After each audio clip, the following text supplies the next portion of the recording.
Hello friends, welcome to my YouTube channel.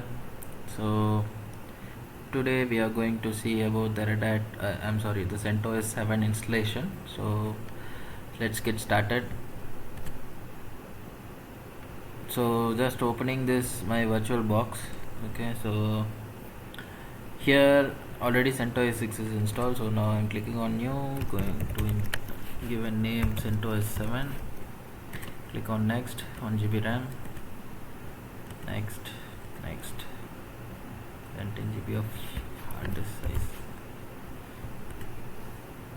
Okay, now go to settings, click on system, change the pointing device to USB tablet. Yeah, we are done. I'm going to start this virtual machine. Click on the ISO image. So I've kept it on downloads.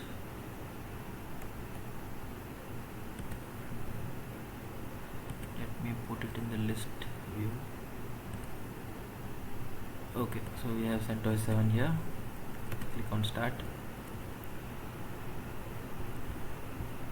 Okay, I'm selecting install CentOS 7 option. Click on enter.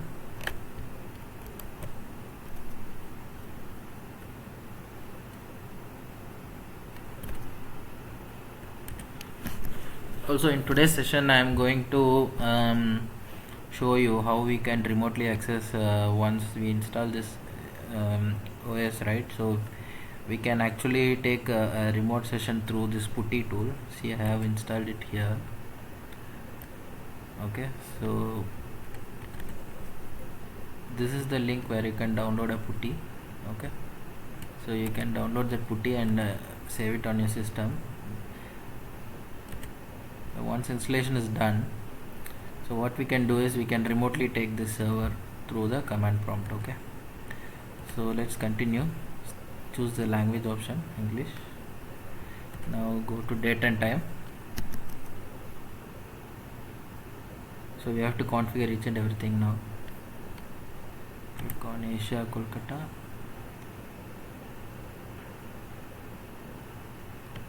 Okay, Asia, Kolkata. You can see the time here. Click on done. Language support. Okay, this is already done. Keyboard is also done. Installation media, by default it has taken that installation media. So here basic web server version. Okay, come down. Partitioning I am giving as automatic. If you want to configure manually, you can use this option. I will configure partitioning. So now I am not going to use this. So after the installation, later we can create partitions, we can add disk and all these stuffs we can do. So here the host name, I am giving a host name for this server, CentOS 7. CentOS 7. Okay, small letters, apply, and then let us configure my network interface card. Click on configure, go to IPv4 settings, click on add 192.68.56.3 and the subnet mask is 24 by default has taken. So click on save. Okay, and click on done.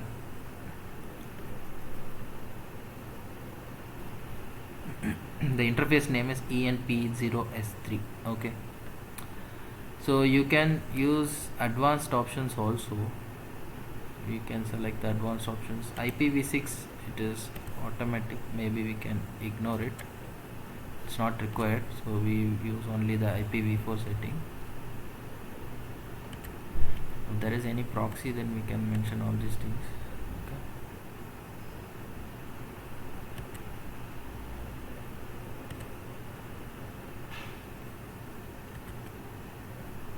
Okay, let's click on save. I'm turning it on. Okay, it is connected. See, the IP address is assigned. Okay, click on done. Okay, so everything is done. Begin installation. I'm going to set a root password,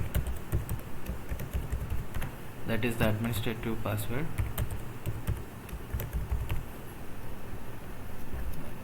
click on done. If you want to create any user, you can create it, but for now it is not required, and we can create it later. So the installation process started. Let's wait for some time to complete. Okay, once this is complete, now we have to reboot, and then once you reboot, you will be able to enter into the operating system.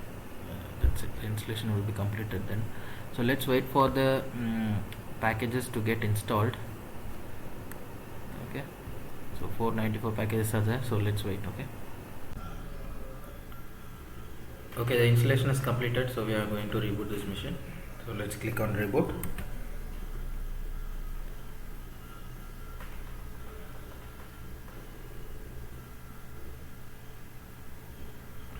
So it's rebooting now.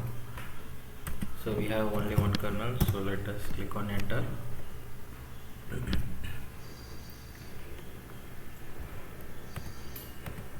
Switching to full screen mode, click on F2.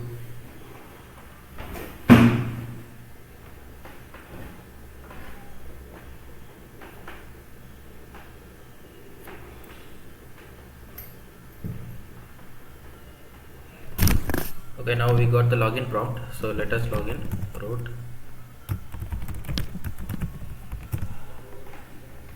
Okay, so fconfig-a. So I have assigned the IP, right, at the time of installation. So I got the IP now, so 192.168.56.3. So what I'm going to do is, let us try accessing this virtual machine outside, that means remotely.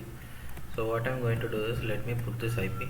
So let's see if it is connecting. 192.168.56.3.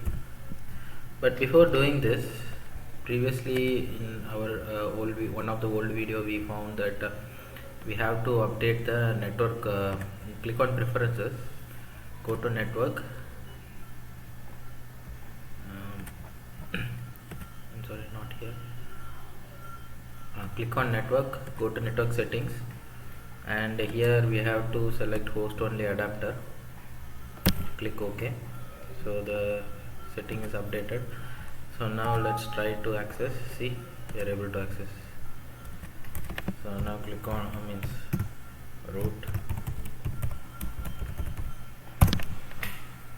See, so I am accessing this server remotely through this PuTTY tool. So every time I don't have to go to this console and log in. So what I can do is, I can use this PuTTY to remotely access a server. Okay, so I hope you understand how we can install the CentOS 7 version on your laptop. So we have installed it successfully. Okay, that's all for today's video. Please like, share and subscribe my video. Thank you.